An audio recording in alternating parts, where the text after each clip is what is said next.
Akashvani billionaire উদ্যোগে পালিত হয় বেতার কিষাণ দিবস। বৃহস্পতিবার 15 ফেব্রুয়ারি দুপুর 12টা নাগাদ আকাশবাণী বিলোনিয়ার উদ্যোগে পালিত হয় বেতার কিষাণ দিবস। আকাশবাণী বিলোনিয়া আজ এই দিনটি যথাযোগ্য মর্যাদার সঙ্গে পালন করেছে। আকাশবাণী প্রাঙ্গণে দক্ষিণ জেলার এক ঝাঁক কৃষক ভাই বোনদের নিয়ে দিনটি পালন করা হয়। আয়োজিত বেতার কিষাণ দিবস অনুষ্ঠানে উপস্থিত ছিলেন আকাশবাণী বিলোনিয়া কেন্দ্রের কেন্দ্রপ্রধান থাঙ্গু চান হেমচন্দ্র, কার্যক্রম নির্বাহক দেবাশিস সেনগুপ্ত, সহকারী কৃষি অধিকর্তা সুব্রত সরকার, দক্ষিণ জেলা প্রাণী সম্পদ বিকাশ দপ্তরের সহকারী অধিকর্তা অশোক মজুমদার, রাজনগর কৃষি তত্ত্বাবধায়ক শরদিন্দু নারায়ণ দত্ত। অনুষ্ঠানে আধিকারিকগণ কৃষক ভাই বোনদের কৃষি, মৎস্য এবং পশুপালন বিষয়ে পরামর্শ দেন। কৃষকরাও তাদের বিভিন্ন সুবিধা অসুবিধার কথা তুলে ধরেন। কৃষক ভাইদের সম্মিলিত উপস্থিতি সব মিলিয়ে আকাশবাণী বিলোনিয়া কেন্দ্রের বেতার কিষাণ দিবস এক প্রাণবন্ত রূপ পায়।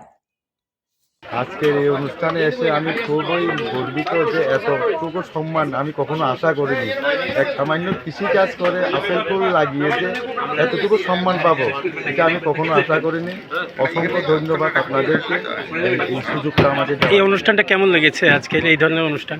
খুবই ভালো লেগেছে। আমি এই অনুষ্ঠান থেকে কৃষি, মৎস্য, এরপরে আপনার শুকর পালন অনেক বিষয় আমি জানতে পেরেছি যেগুলো আমার অজানা ছিল।